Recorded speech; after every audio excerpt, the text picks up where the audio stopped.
All right, I think we're recording. All right. Okay, that took only about 30 minutes to get that fully figured out. All right. Now where's my Perfectly script? fast. Okay, I have a script. Believe it or not. Jesus.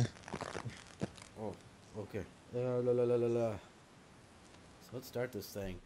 Hello, everybody, and welcome to the first ever 32 podcast. I don't have a name for it yet. But I am Changeling Number 32, and I unironically review My Little Pony fanfiction. And joining me today are two people who unironically write My Little Pony fanfiction. Why don't you guys introduce yourselves? My name is Jamal. I am aka Maximus Reborn. And I'm Jason, also known as Azu. Yeah, so... Okay, what am I going to say? This is why I never do stuff on the fly. Okay. Like I can hear like the crickets chirping with the pauses. Squeak, squeak. Okay, yeah. So yeah, originally, the idea for this podcast, I was... After I had wrapped up the Spiders of Magic 4 review, I was like, oh yeah, I should have talked about that, or oh, I should have mentioned that too. So I was like, well, I don't want to make a whole nother video, so maybe I'll just do some casual podcast. Then I mentioned it to Jamal here, and he's like, oh, I want to join it. So I was like, okay, fine. And then, Azu heard about it, and then he's like, oh, he wants to join in. So now we're all here. One big happy podcast. Absolutely. We're all here now. So, why don't we start from the very beginning, Max? Where did you get the idea for Spiders of Magic? And how exactly drunk were you? Well, I wasn't drunk. If anything, I'm a social drinker. But I get this question a lot. But hilariously, I can tell you it came from a meme picture. Oh, yeah. I think I remember All that. great things start with memes. Yeah, it's literally the picture where Spider-Man is driving the mystery machine and he's got the main sits in there with them. I just say, I don't think anyone's ever written a crossover with Spider-Man and My Little Pony, even though there were literally like 6 other stories with that at the time, so I wasn't really being original.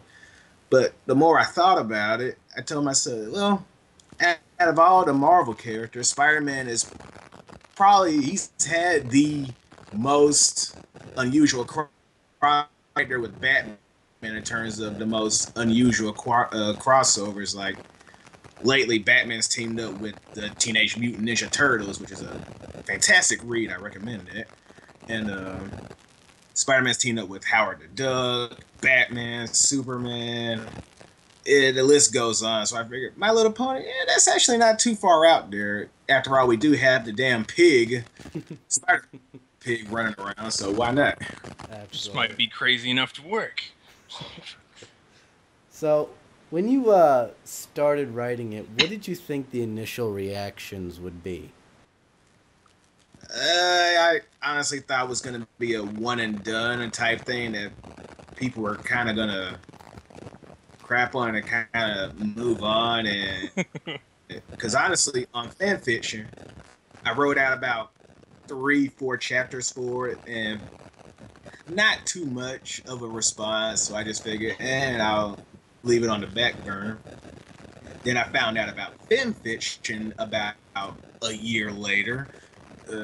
So I figured, okay, this is actually more the audience. And I saw there were a lot of crossovers. So I figured, okay, I'll bring the story back over there, resumed it. Then the response was about as close to as opposite as you can get. It turned out to be really popular because to this day, the first story is still immensely popular, especially compared to everything that followed.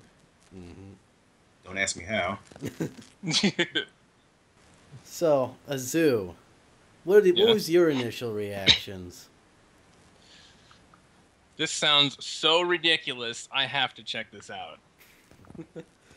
I remember he had made a post in one of the proofreader groups, which I was a part of. And when I had read it, he was like looking for like a proofreader or pre-reader. And like when he like described it and I clicked on it, I'm like, this sounds so bad that I have got to see what this is all about. But however, as I started to read it, I'm like, wait a minute, this is actually really good. I'm like, the characters are done well, you know, they're in character, the thing flows nice, and I'm like, huh, you know, I may not be into, you know, like comics and, you know, Marvel characters and whatnot, but I can get down with this. Yeah. I mean, I remember when basically when I first saw it, I was just like, it was like at midnight, and I was just looking for crossovers, and I was like, oh, that looks interesting. You're shipping those two characters, huh? Yeah. Okay, let's check that out. And it was better than average, I would say that. I think it was above average in terms of the usual stuff I'd seen, so you know, I kept reading. But no, that It was was a... great compared to stuff I've seen. Hey, that's a compliment, you know. Well, I'll take that. But no, it was good. It was fun. I'm interested to learn more about you guys. So how long have you both been writing in general? I actually started, it was about my first year in college was when I first started writing. And at that time, I was writing Smash Brothers fan fiction, of all things. And Wow. that went on for about a year or two. Then at that point, I kind of fell into a hiatus for about 3 years. Then I started to write again when I started getting back into comic books, especially Spider-Man. And it was around that time, that was when I really started getting into the groove that I'm kind of in right now. So that's my story. What about you, Azu? See, it's kind of funny because I only just started writing anything about 5 years ago when I first started Colors of the Heart, which is my own story. But anyway, so prior to that, I hated writing. You couldn't get me to write anything. Like, I begrudgingly did it while in school. And I remember teachers would be like, oh, you know, this is so great. You know, I'd get, like, a good score. And I'm just like, yeah, whatever. Like, I just got it done. But, however, what actually got me into writing was I started reading, like, just devoured fan fiction because I discovered what actually fan fiction was through, you know, My Little Pony's Friendship is Magic. And so I just read all these good stories, and it's like, you know, I decided, you know, I want to write something. However, I want to write as a sort of like a giving back. So I originally started my story as a sort of giving back to the community to hopefully, you know, if I can make somebody, you know, feel those feelings of, you know, an update and rushing off to, you know, read it or something, you know, if I can at least get a few people to enjoy that, you know, I've succeeded. And the results are a lot better than I would have imagined. But hey, what do you do? All right. Oh yeah, but one more quick thing is it's funny though because like I said, I hated writing prior to this, but then I discovered that this is actually my passion now. Anyway, sorry, go on. That's awesome. Are there any like authors or books that have really inspired you guys? Do comic books count in that regard? I guess so. We can go a big debate on whether or not comic books are real literature or anything like that, but let's just say, yeah, sure. Hey, there's text. Good enough. There are words on the screen. We'll say this. What really got it was actually a fanfic. Well, nothing official. I'll say that really got me into it. That wasn't a comic book. Because growing up, I was a comic book nut. Basically, then I stopped for a few years and I picked it back up. But if I had to say what really inspired me to do it, embarrassingly enough, it was Batman: The Killing Joke. Oh. Essentially, that's yeah, I know, right?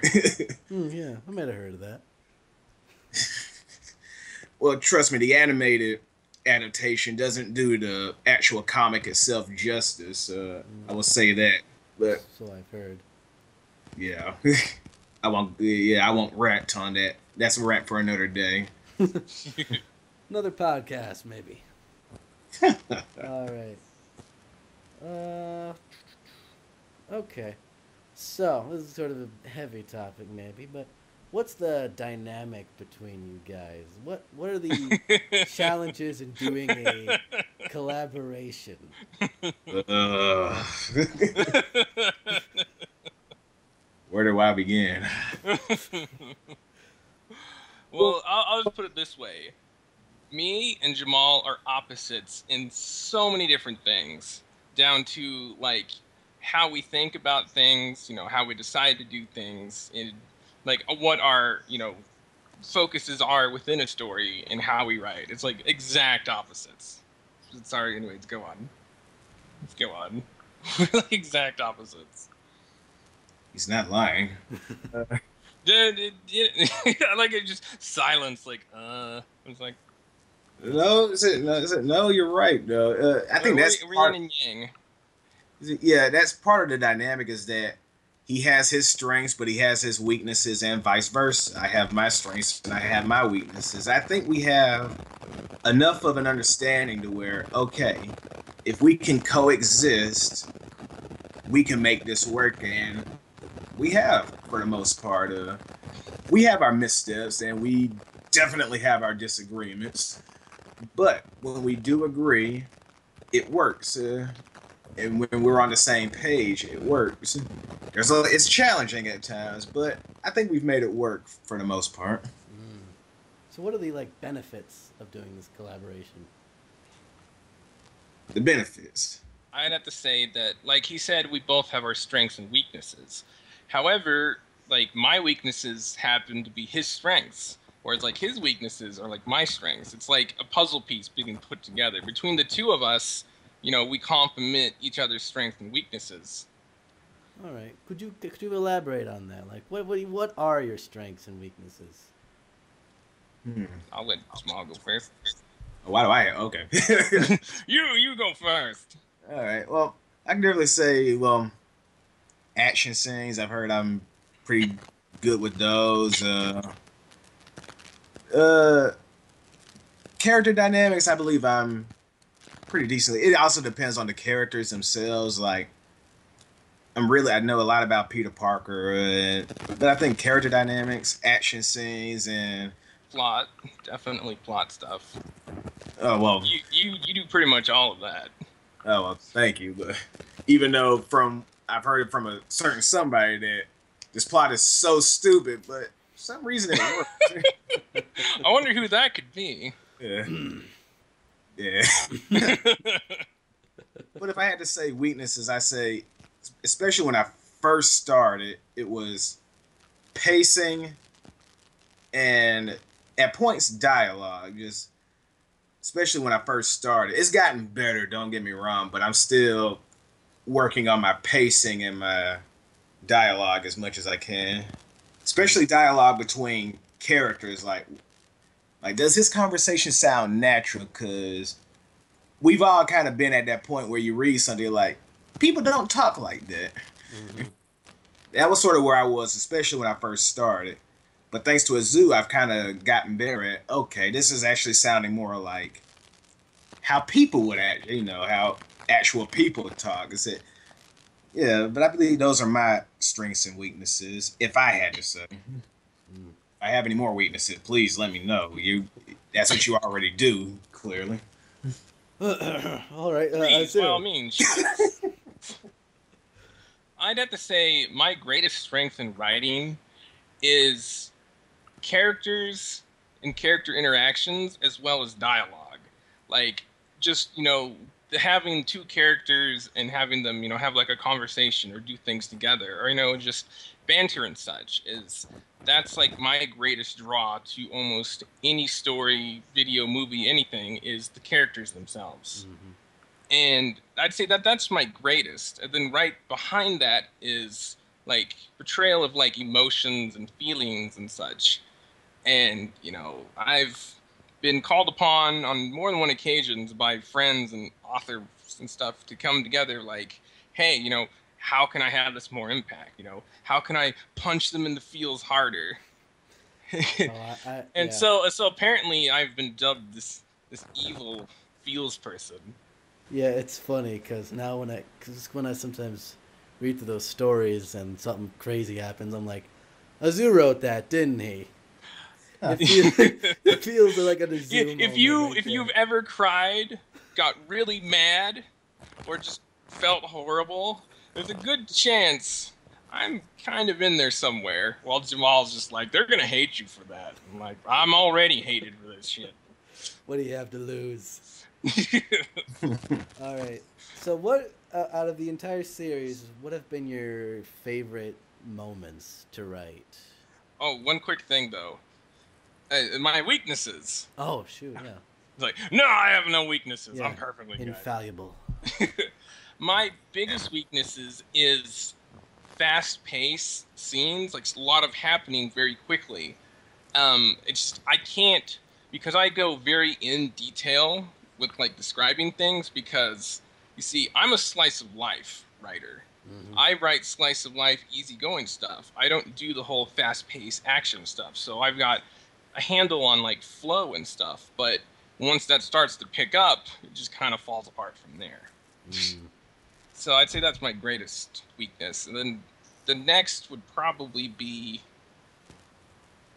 like plot stuff. I'm very much a character driven plot, not so much a plot drives the character. Right. I can't really do big fancy plots. And like I said, that's totally Jamal there, which I'm very grateful for, because I can't do it. But anyways, sorry, go on. Okay, so as I was saying, throughout the entire series, what have been your favorite moments to write? Some moments that you just can't help go like, yeah, I really nailed it there. Okay, I've got quite a few of those. I guess I'll stick to like maybe 1 or 2 parts per part, I guess you could say. Like for part 1, I guess I could say one of my favorite moments. It's hard to say, honestly. I think the first real romantic scene with Peter and Twilight, because I've heard that a lot of people really... But you know what? I'll say that. I think a lot of just the dynamic in general with Peter and Twilight in part 1, just how it was established. I think I'm pretty proud. One of my favorite things to write, because we've talked about this a lot, but the main thing I like about writing it is the fact that they're similar yet different. They have enough similarities, but just enough differences to where it gives them the spark, and it can be a lot of fun to write. Like, pretty much, I think you put it about as simply as possible. You have the straight man, and you have the funny one. Mm-hmm. And that's actually a ton of fun to write. Yeah. Straight man, funny man, it's good stuff. Yeah. So what about, oh, sorry. No, I'm sorry. You go ahead. Oh, you do have something else to say? Like, what about like part 2 and like the other parts of the story? Any specific moments? Yeah, sorry. Specific moments. Well, part 2. Well, if I had to say, the whole pregnancy bit was hilarious, but I will say part 2, I will have to give that nudge to Trixie, actually, because yes, I know she has become your favorite character in the and she's become arguably our favorite character to write throughout the whole series. But I think she really shined in part 2 and really at that point an incredibly sappy romance that she was pretty much the one who would pull us out of that. She played. Yeah. Sorry, go on. Yeah, part 3, I would have to say the ending, essentially the ending to the Chrysalis fight, because it's just really cathartic when the evil future emperor gets their comeuppance in the worst way, and spoiler warning, Chrysalis gets squashed by an Ursa Major, so that's purely cathartic. Oh, yeah. And that felt really, really satisfying. Good time. And well, the what if I would have to say the what well the first what if before all the zaniness happened with Luna was just the entire build up to it because I'm a lot more experienced now, so I was actually able to do romance with a zoo a lot better because a lot of people have said, and you said it as well, that it was just paced a lot more naturally where you got the stubborn princess and the charming yet aloof idiot. Mm-hmm. And for part four, that's where it gets kind of tricky. Especially since a lot of it is about to get absolutely retconned at this point. We'll get into that in a bit. Yeah, about it's what's there now. But if I had to say, my two of my favorite things was the Stan Lee cameo because amazingly I've written how many stories for this series at this point, including all the what-ifs, like nearly 10, if not more. And there's only been one Stan Lee cameo. I don't know how I managed to do that, but I think the one time I did, I think I really enjoyed it. And Mayday. I really enjoyed Little Mayday a lot. Mm-hmm. Yeah, definitely. All right. How about you, Azu? Any moments stuck out for you? See, I was more of like a pre-reader / editor towards the end of part one, so I didn't really have a lot of influence on it, except for the epilogue, which, you know, Jamal wanted to strangle me when I threw the brakes on it. I was like, hold the press.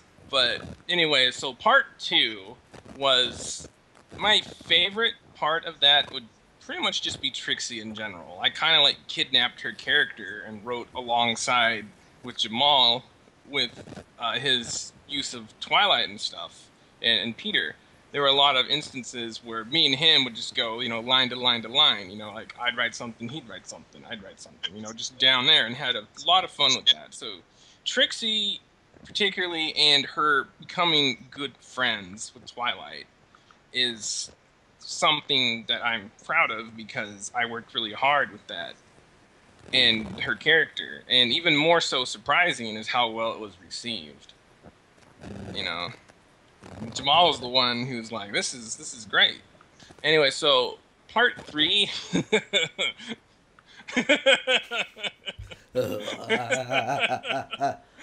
Jamal knows where I'm going. The end of part three, the fight with Chrysalis, having her laugh at the others as she's like killing them and such, and has, you know, Applejack's like, you know, crawling towards Rainbow Dash, she just stabs her. You know, I had so much fun with her being malicious in that fight, and I'm just like, people are gonna hate me, but I'm gonna love it. I forgot about that. I actually forgot about that because originally Chrysalis just stabbed Jack back, and that was that. No, Azu, he was the one who actually cranked it up to 11 because he was the one. Because pretty much, I think if I remember right, I had Chrysalis just cut down Rainbow Dash once, and that was it. But Azu was one who added that she's crawling, then Chrysalis just stabs her one more time. I think I actually outright just said that's actually kind of a dick move, man. Well, she only, you know, took over like pretty much the world and, you know, genocide against ponies. I mean, she's a great person once you get to know her. Jesus. Oh man. And then part 4, Arya. I love Arya. And you see, the funny thing is I kind of had like indifference prior to part 4, and, you know, with all the dazzlings. But however, as we started writing, by like chapter 4, I, you know, come to really like the dazzling characters, particularly Arya, because she just kind of, I had this like feeling of her that, you know, there's something underneath that, you know, dismissive shell that of indifference, that there's, you know, there's more there. Mm-hmm. And so, like, particularly when she meets Peter at the lake, and, you know, we better get about a background story of the lake as it's like hers and such. I thought that conversation went good, in my opinion, but, you know, I worked with Max when we wrote it. But in particularly, Siren's Lament. The amount of time I spent going over that, and the amount Jamal wanted to kill me for it, Yeah, I I had a lot of fun with that chapter, and it really made me sad because it's like I wanted her to have that happy ending, for things to go good, but I saw an opportunity of, hey, if we do this, it's going to develop these characters a lot more.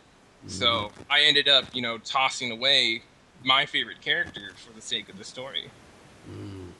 Which even now I feel kind of just like, but the end result is what we have. So Yeah. No, I think it was worth it. yeah, It was a good scene. All right. So, Equestrian Avengers. That was fun. I finished that like 2 nights ago. Finally. But how was the So what did you think of it? Equestrian Avengers? Yes. I thought it was pretty good. Like, Okay. I don't have a lot of strong feelings about it. I could tell that you guys were having a lot of fun and just he's were gonna like, destroy it later. he's gonna. I'm saving all my good stuff for later. No, I think it was fun. It was callbacks from the original series. You could just tell that Well, Peter was basically on a roll, just kind of being himself. There wasn't that kind of the old drama from the old series. yeah, that's coming.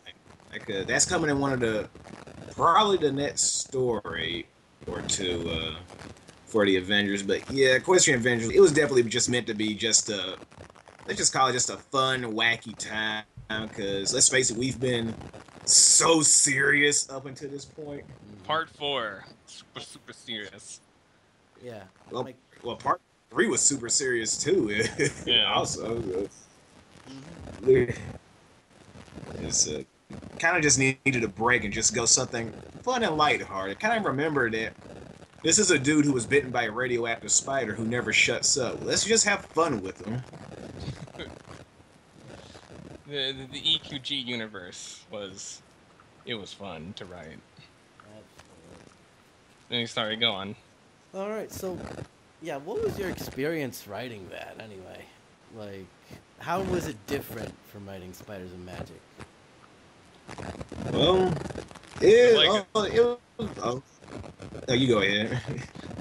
It was like going to an amusement park, as opposed to like going to work. We had so much fun writing that, and just be like, we're just gonna do this. We're gonna have a good time with it, and we had a lot of fun with it. And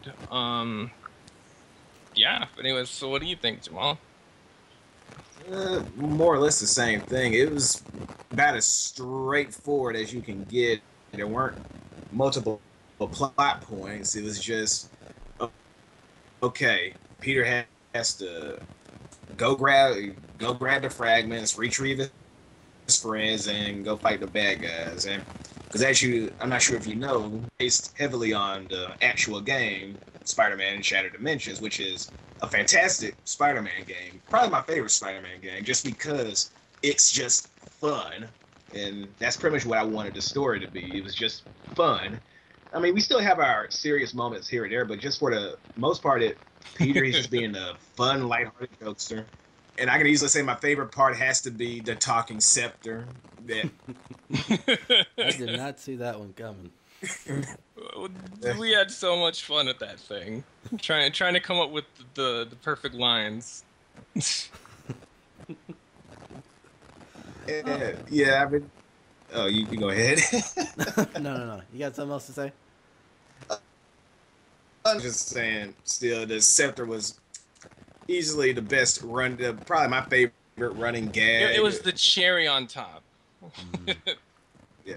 This is a question on my blog post. I asked if people wanted any questions. And how long did you have Equestrian Avengers planned? And was part 4 the intended finale?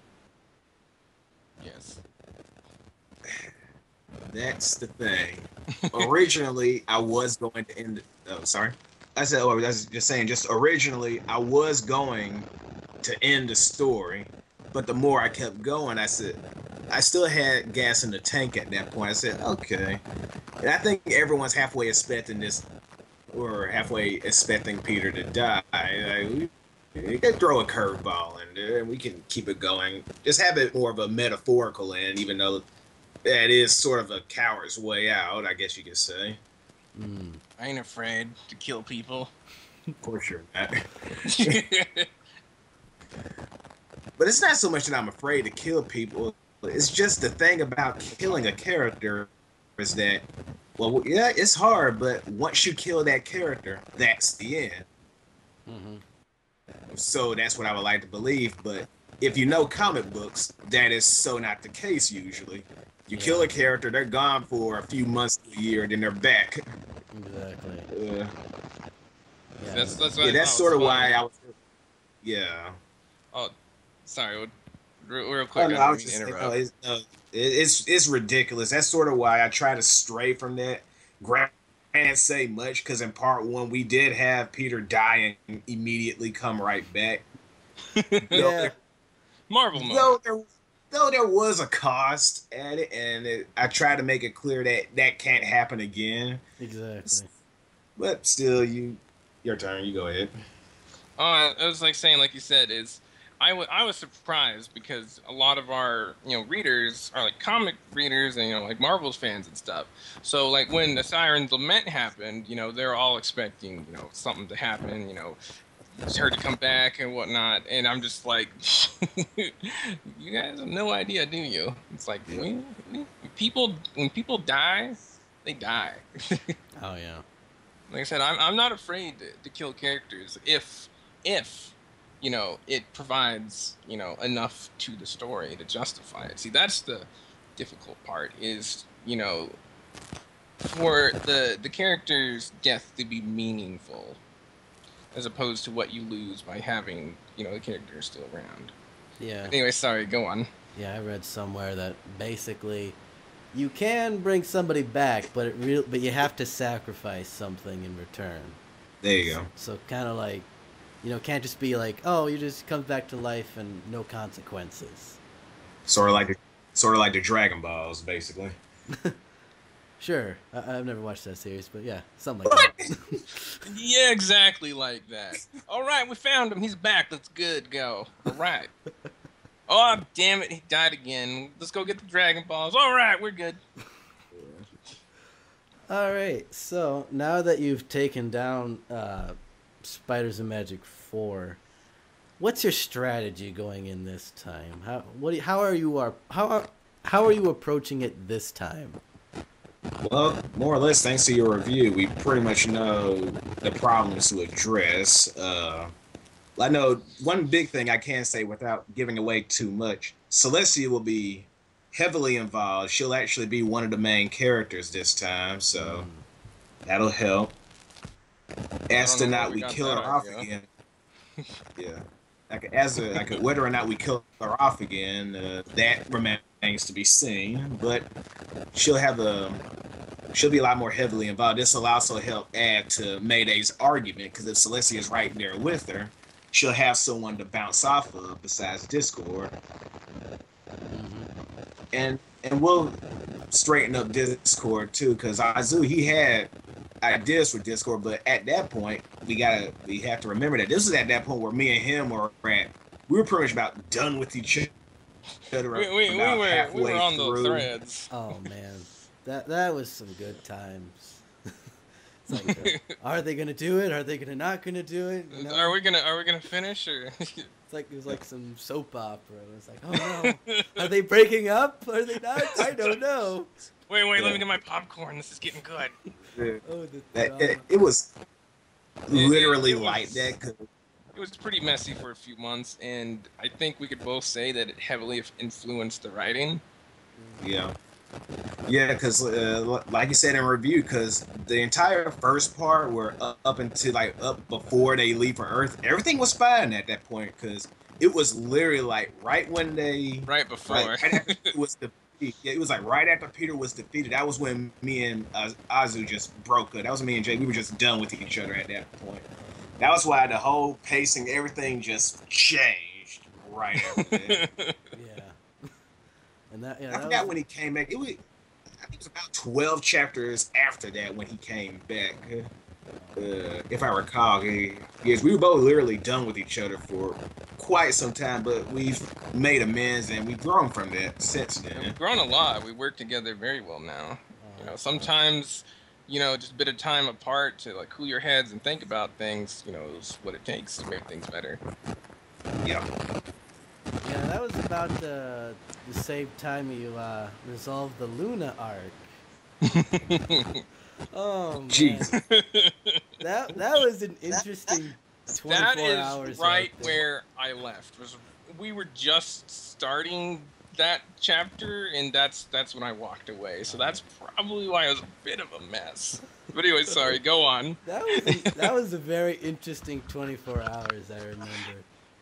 Yeah. Max sent me a message that day. He was like, "How what do you think of the story so far?" And I did not like the Luna chapter. I kind of made my thoughts about that very clear to him. Yeah. I'm wondering if I should go into all the details about why I didn't like it. But... Yes, please do actually, because I'm curious. I mean, there's obviously reasons to it, but you have some pretty good in-depth thought. Basically, I thought it made Twilight look like a terrible character at that moment, because basically Twilight made all of these decisions, like, without talking about we're gonna do this. Peter's gonna, you can't have kids right now, but you can just do it. I've just made this gigantic decision that will affect Peter in a crazy way, and I haven't even told him yet. And I'm like, what? Like that is and it blew my mind, because I was like, this is not how healthy relationships work. I may or may not be responsible for that, but I kind of just dropped it on Jamal, like, here, finish it, figure it out. I was like, this is how divorces happen. I mean, like... Me and Jamal didn't just drop the ball, we popped it there. Oh my goodness. Like, if the husband bought a expensive car without talking to the wife, do you think that would end on a happy note? Oh, no. Depends on how much money they have. I'm just saying.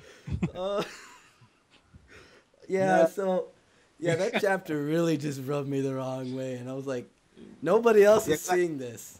Nobody else mentioned it. And I was like, am I the only sane one? That's what made it so bad. It was the fact that it was so well received. How it was made. That's what made it so bad. Yeah. It was so well received, and yet it's just something just so bad off about it. It felt obviously okay. No one's complaining. Let me talk to 32. This just doesn't feel right. Like, this and he is told too me, good to be true.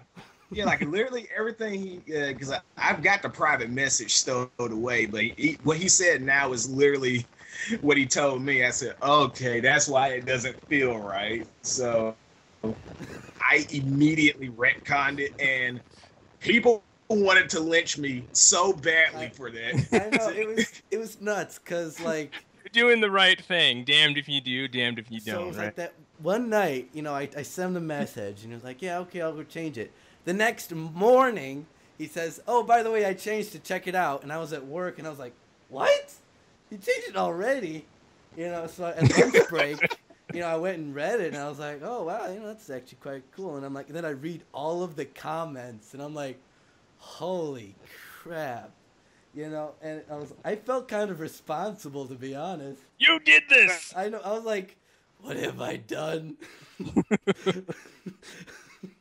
Sometimes the right choice and the right way is not always the popular way, because ultimately it kind of, what you said is true. But like I said, what's so funny about this chapter is just, like I said, the construction of it, of me just like, oh, we get started, and just I walk away like, yeah, figure it out. And Jamal's like, all right.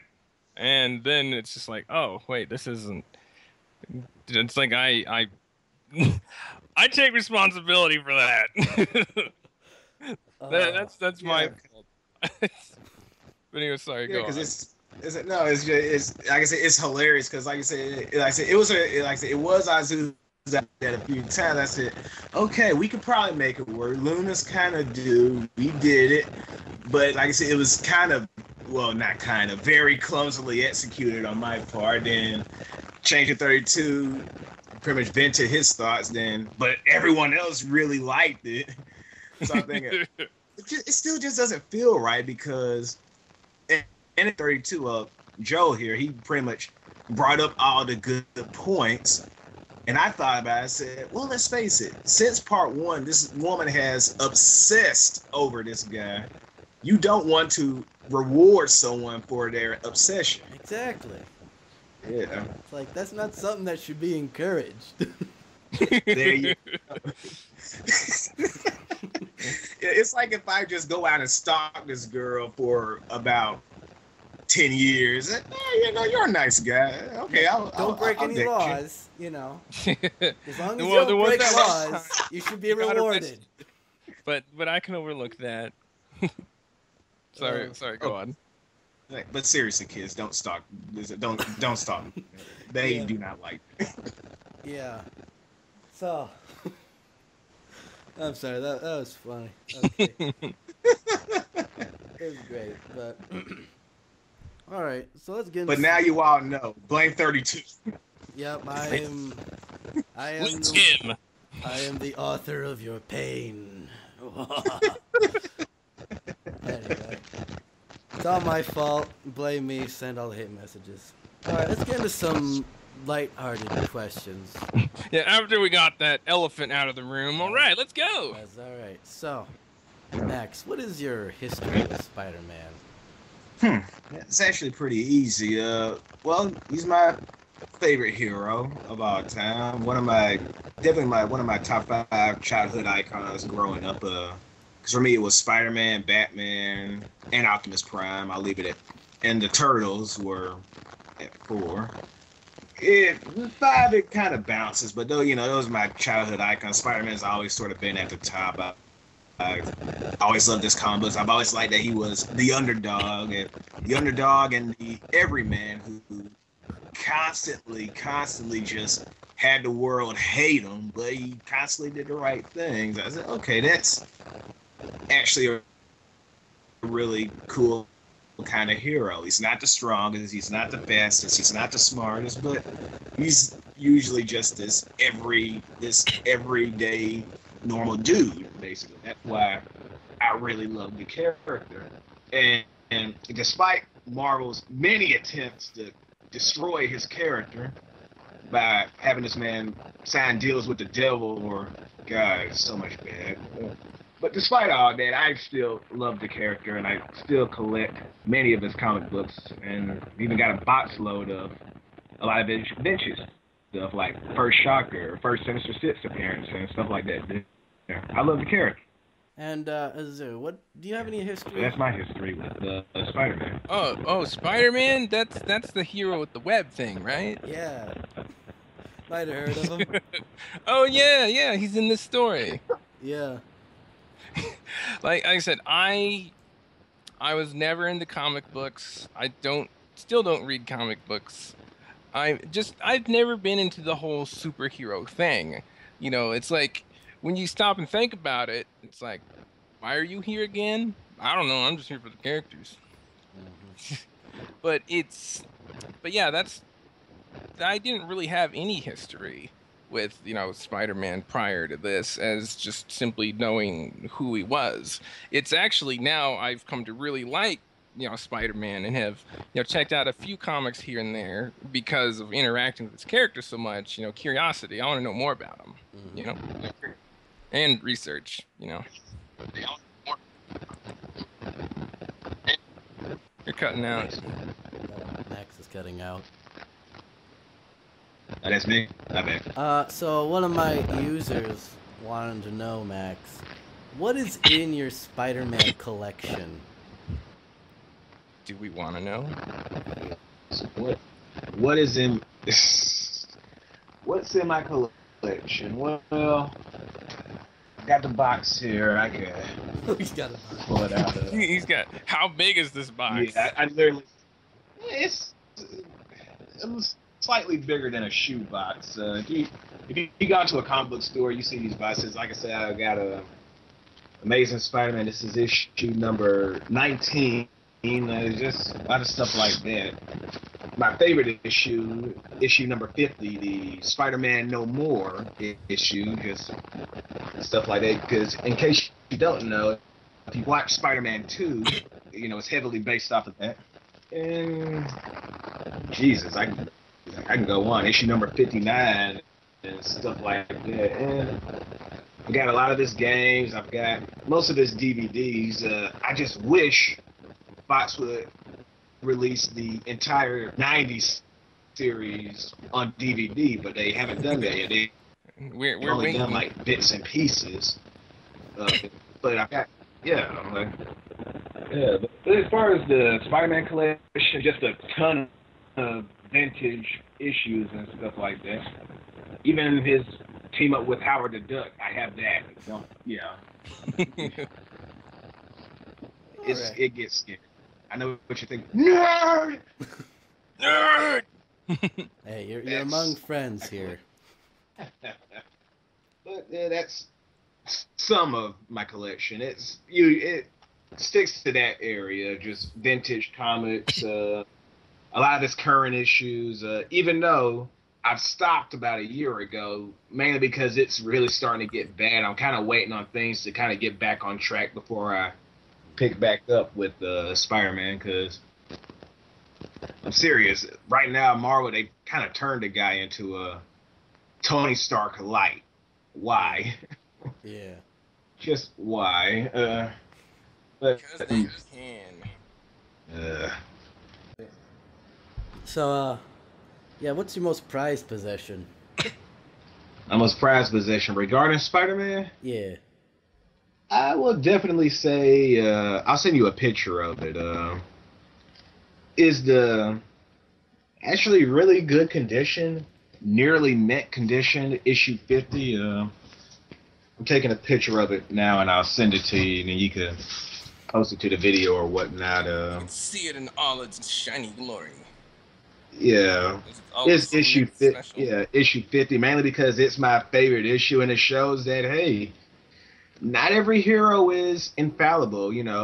He's a normal guy like everybody else, and you deal with that kind of crap. Having the newspaper constantly slander you, or just having the people be unappreciative, or your personal life just getting outright destroyed by your selfless acts. You get tired of it. That's why, to this day, right now, Spider-Man 2 with Tobey Maguire is my favorite Spider-Man movie. Mm. Maybe until Homecoming comes out, because Homecoming is looking pretty awesome right now. Yeah. But I'd say that's probably my most prized possession in regards to Spider-Man. Mm. I had to say anyway. Sounds cool. Now, I noticed that we tend to talk a lot about Marvel, superhero, Spider-Man, but, it seems like we don't talk about ponies all that much. That is true. So, let me ask you guys the ultimate question. Who is best pony? Mod. Fluttershy. Can you explain? Mod is best pony because autism. Need I say more? Yeah. How about you, Max? You got Fluttershy? Yeah, Fluttershy is easily my favorite, because what made her my favorite was, or rather, she was the one who really got me into the series to begin with. Was Best Night Ever. Was her mental breakdown. Oh yeah. You see, prior to Mod's, reveal and such, Fluttershy was my favorite as well. And she's like the sole one responsible to dragging me into this mess. It's because I'm like, oh, she's so cute. Holy shit, this mayor's crazy. I like this. Yeah. I think Fluttershy is everybody's first favorite, It's hard not to love her. I heard somebody say that once, and I'm like, that's kind of true. It's like, the subtleties of all the characters, in the first season weren't quite there yet. We didn't quite figure it out, but we're like, oh, we can all agree that Fluttershy was cute. You know? Yeah. And then the best night ever. So what's your favorite episode? That is actually pretty tough for me. If I had to say, give me a minute. Azua, what about you? I really have to think. I don't remember the name of the episode, but it's the one where, they're trying to like create the vortex thing to suck the water up into Cloudsdale. Oh, and Fluttershy is like, I can't do it. Yeah, Hurricane Fluttershy. There we go. I really like that one because not only was it like a really good Fluttershy episode, it had a really good message in it, and it was just a really good episode, and I really liked it. Yeah, I liked how the relationship between Dash and Fluttershy in that one. It felt really genuine to me, you know? Yeah. Like, Rainbow Dash wasn't too harsh on Fluttershy, but she's trying to restrain herself. So I like that aspect of it. There you go. Pretty much the tough big sister angle in a way. Mm-hmm. All right. If I had to say my favorite episode, it's probably because honestly, I say Fluttershy is still my favorite character, but Twilight, I guess because I wrote her so much, she's really kind of grown to kind of be a really close second, and I blame Lesson 0 for that. Oh man, Lesson 0 was an experience. That was like the first time it went open nuts. Yes, and I think that's the episode that really just had me like Twilight. This is a show for little girls, right? Exactly. Let's throw in a Gollum reference while we're in there. Clock is ticking. Yes, and just that just showed that, okay, this character is extremely flawed because she's having a mental another mental breakdown. How many mental breakdowns are in this show at this point? I know. But that was, I think that was the first real big mental breakdown of Twilight just going batshit insane. She lost it. Just a little. She was arguing with herself in a puddle. That's Yeah. All right, here's another question. What is a fan fiction that you would recommend to everybody? One I would recommend is related or fanfic in general. Let's kind of restrict it to My Little Pony. I got you. What's the name of it? So you want to take this one first? Cause this one's I'm thinking too. I'm just like, because it was literally right on the tip of my tongue. It's a derpy fanfic. Oh my god, I can't rethink it. It's a one shot. It's with Derpy and Dinky, and it's with I think if I remember right, it's a Mother's Day fic. I can't think of the name of it because that's one thing I am a sucker for. I am a sucker for derpy fanfics. Oh, and this one, oh my god. Totally not scrolling through my favorites to jog my memory right now. Oh my god, I feel so bad because I really love this, but I really like that one. I really love Whenever You Call, because that to me, I think that's honestly one of the better crossover fics with Superman. Oh yeah, I reviewed that one. Yeah, that was pretty good. Yeah, and that's another one of my favorite reviews. Again, besides the lackluster villain, to me, if you're going to do a crossover story, that one's definitely one of the best. And it shows Superman and the ponies in a really, really likable light. And besides Celestia, but watch the review for that. Oh, yeah. You still scrolling? He's still trying to figure it out. Scrolling intensifies.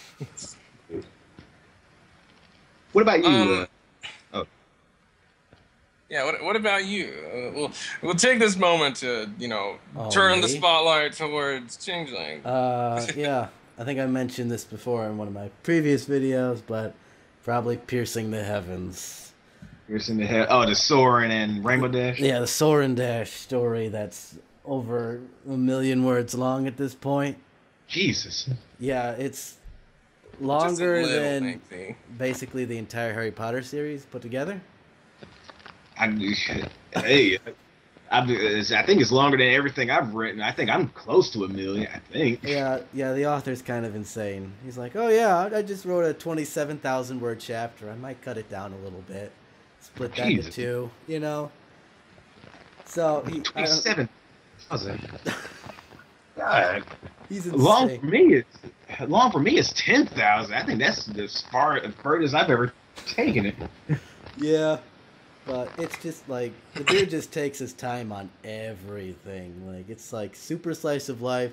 It's got action, a little bit of comedy, character, mystery. But it's like, there's like a 20,000 word chapter where it's just like a few characters having an in-depth conversation. And it's just like, I don't get bored. It's weird.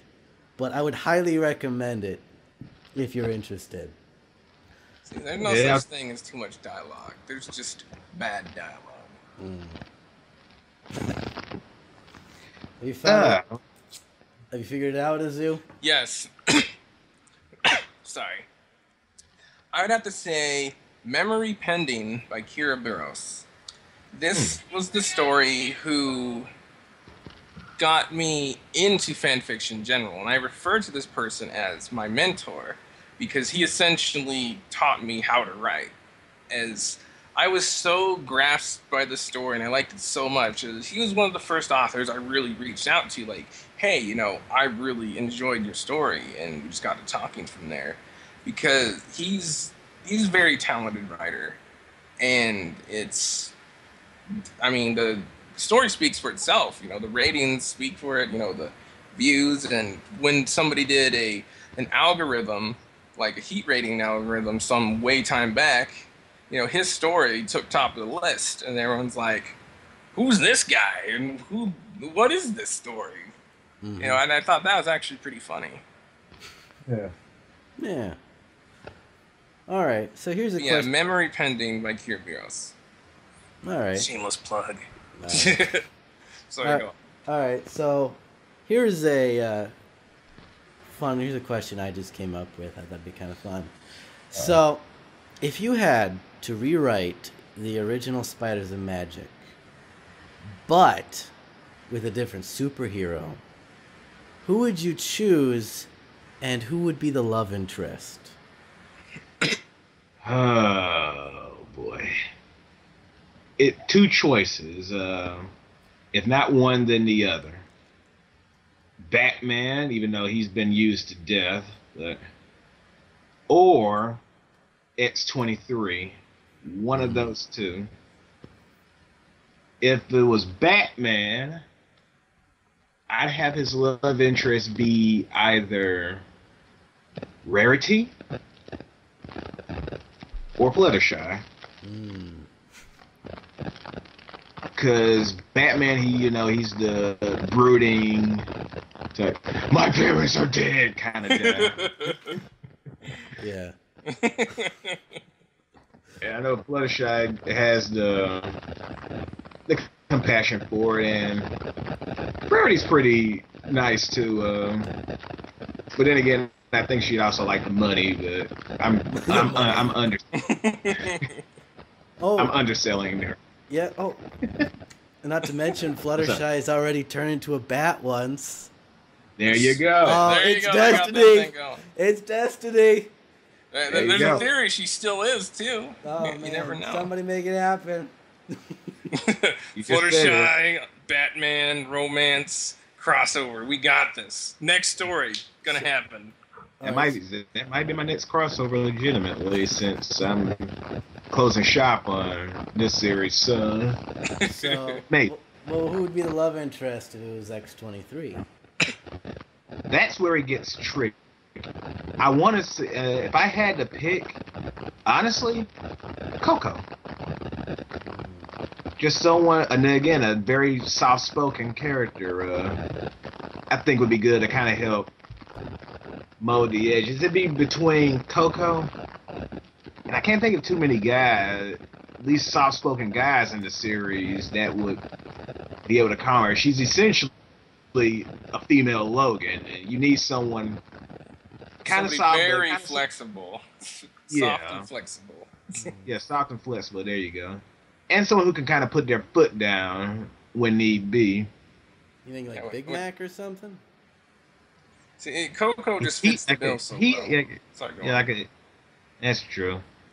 Like, Big Mac would, he could probably work. Yeah, he could probably. He'd actually. You know what? Yeah, I say Big Mac. That's actually a better choice. This is why you're the reviewer. Oh yeah. It's like he knows this stuff or something. Oh yeah. I'm a fan fiction expert. I'll put that on my resume. Oh yeah. Okay, and what do you have planned for the future? This is another question somebody asked me. I guess after the re-edits are done for part 4, I'm not entirely sure yet. At that I'm point, not going to let him stop writing. Oh, no. I'm not entirely sure. I don't know if I want to end Equestrian Avengers or continue that, or maybe start with somebody else. You know, maybe Batman or X-23 get their own series. I'm not sure yet. Fresh is always good. Like, that window's open, but I can't commit. Can't commit an answer? Again, it's hard to say, because I guess it's because I finally got my health back in a good state, and I think that's what kind of really threw me off, was the whole me nearly falling into a diabetic coma a few weeks ago. That really kind of... Nearly? Yeah, that really kind of threw things out of whack for me. I think that's sort of why I wanted to go ahead and officially end the Spiders and Magic series, since, I mean, hey, you never know. I may not live to see past tomorrow, so let me at least give this hero a proper send-off and whatnot. Mm-hmm. But in terms of the future, either continue Equestrian Avengers or start a Batman crossover. I don't know. Maybe. We'll see. Maybe. Maybe. Could be. All right, so that's all my questions. Do you have any questions for me? What made you want to start reviewing? Well, I think I mentioned this in a couple blogs. And how much drugs were you on? Oh, jeez. Well, okay. Well, I always liked reviews. The thought of doing a review show, but I never really knew what to do it on. And I think it came during my freshman year of college, and I was reading the first fanfic that I ever read. It was called Antipodes. That's my first ever review, but it surprised me in a way, because it was really good. But then the ending came, and it was so terrible. It gave me the ending. No. It's in his first review. That's really what got me into 32. Was, like you said, it's the fact that the entire ride is great, but the ending just threw everything off course. It's like baking this lovely cake and then just dropping it. Yeah, you all know of Mass Effect 3?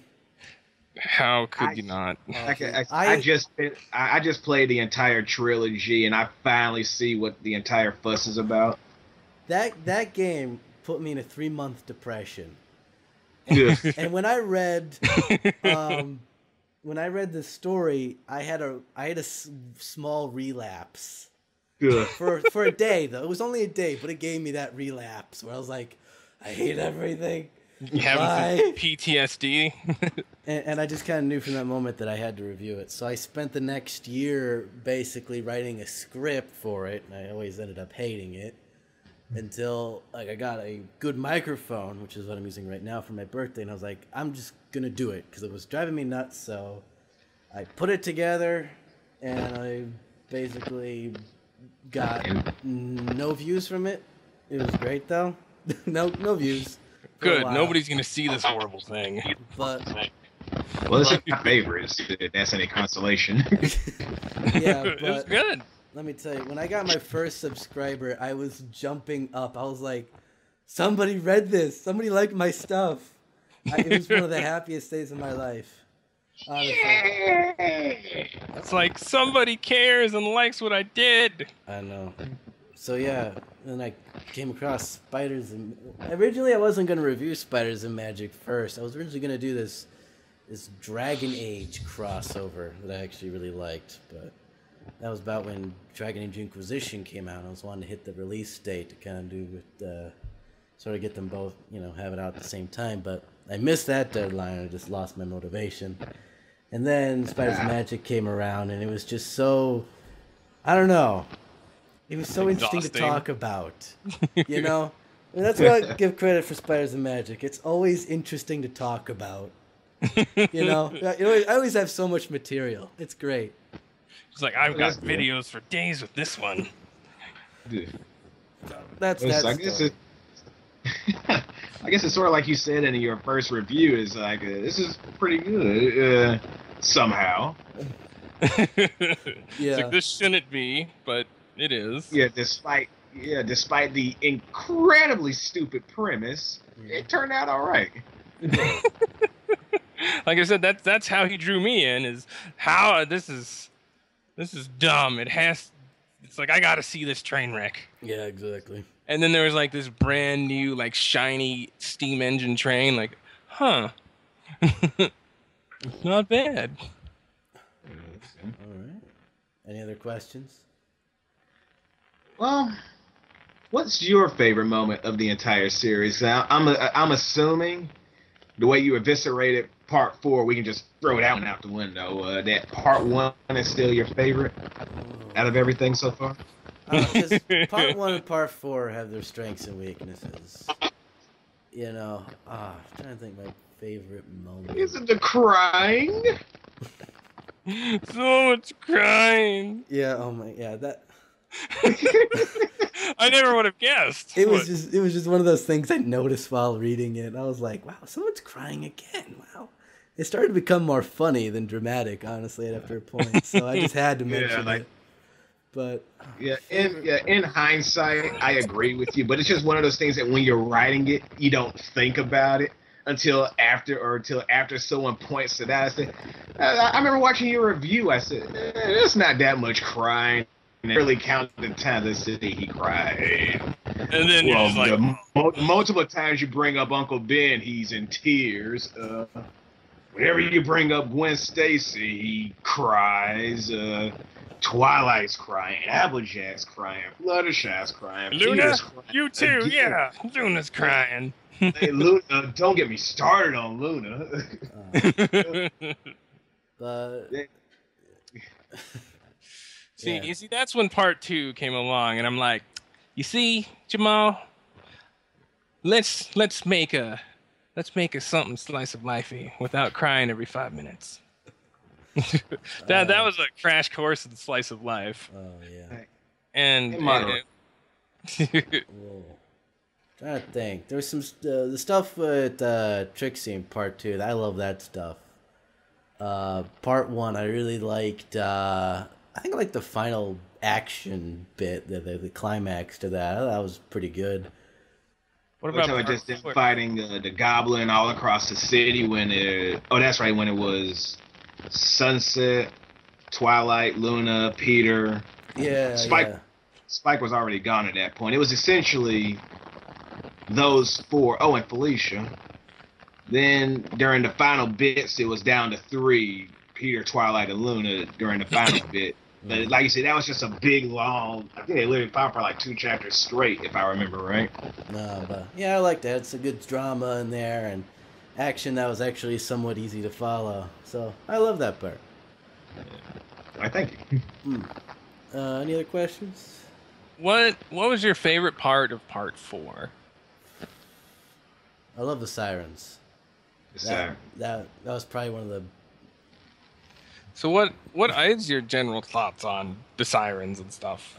You know, see, I was curious about that. Is like when you made the review, you're all like, fucking gave it a. Well, I don't know. And I was like, huh. Well, he actually spoke very highly of the sirens because they actually had character development, conflict with each other, and stuff like. They had chemistry. They had character arcs.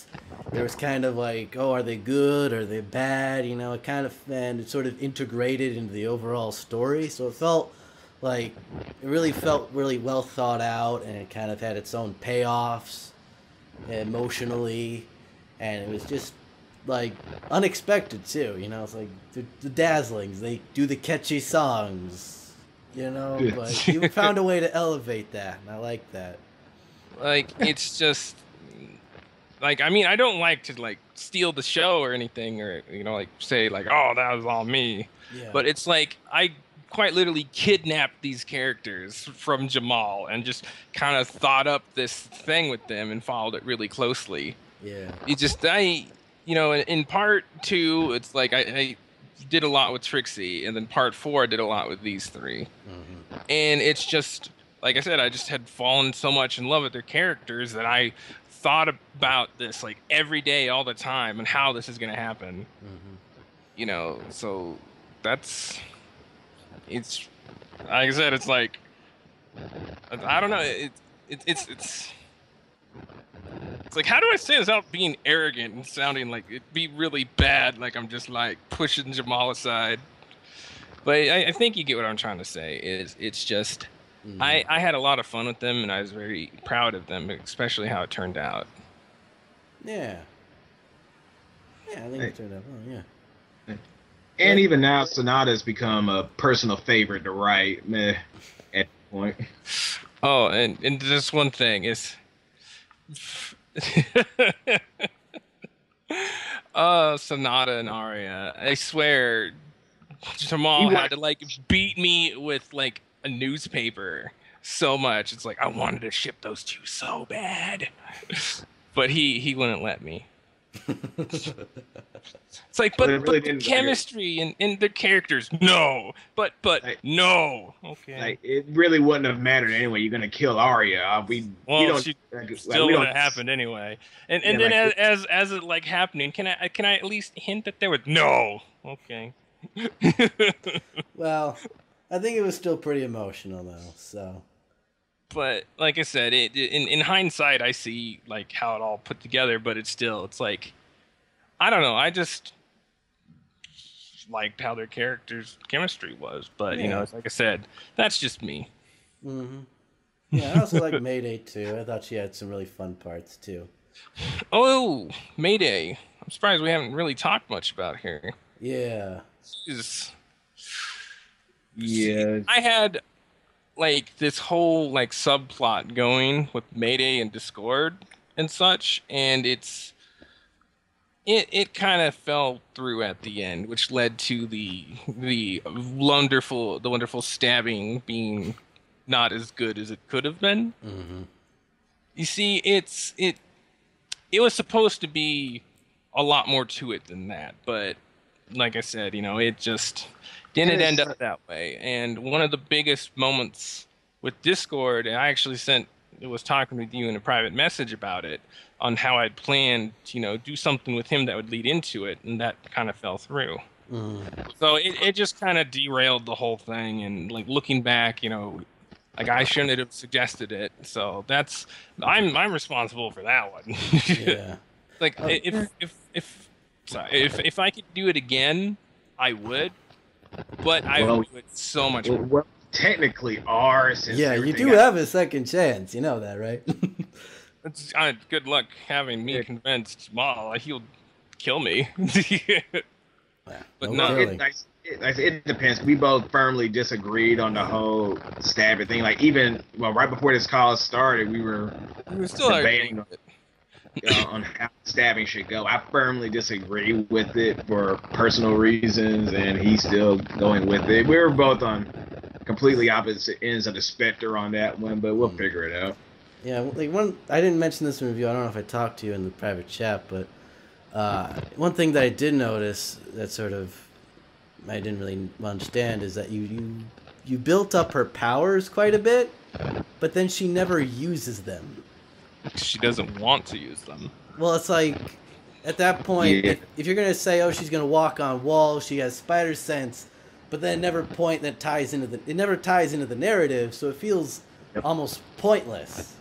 Yeah, like I would like to use them, but that again falls into the wanting to expand on things and it not happening. So it's like if you're gonna spend all that time, it should have some sort of payoff in the end. But there was. That's true. But like I said, it's like during that whole.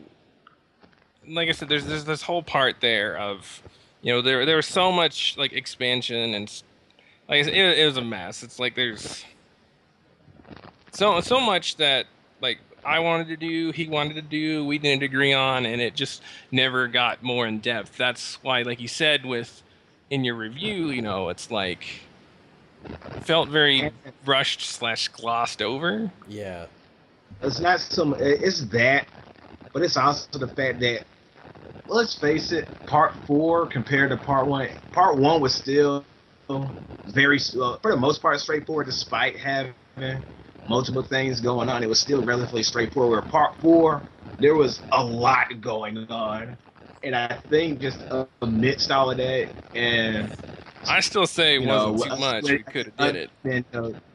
Then us splitting up, then us getting back together while we were juggling all of that.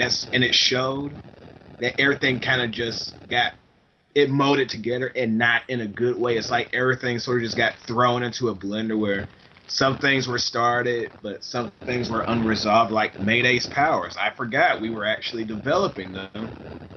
Then it sort of just stopped. I think after the whole Moreland thing, just sort of brushed everything off to the side. Especially with Mayday coming out and basically saying, I don't want to use any of that. And stuff like that. However, like, it literally got lots of shows. Sorry, go on. Yeah. No, you're right. Like I said, it's one of those things. We'll address that a lot better. That there will be a payoff for it. I'll say that. Yeah. All right. So yeah, I think that's kind of the ultimate lesson. I just think that every element in the story should have some sort of payoff to it. You know what I mean? Right. Otherwise, why is it there? Exactly. And I think that was maybe one of Shevik's gun comes to mind. Yeah. I totally mispronounced that, but it's like if there's a gun there and it disappears, it needs to be fired. Yeah. So I think that's basically my thoughts on Spiders of Magic 4. Unless you got any other questions.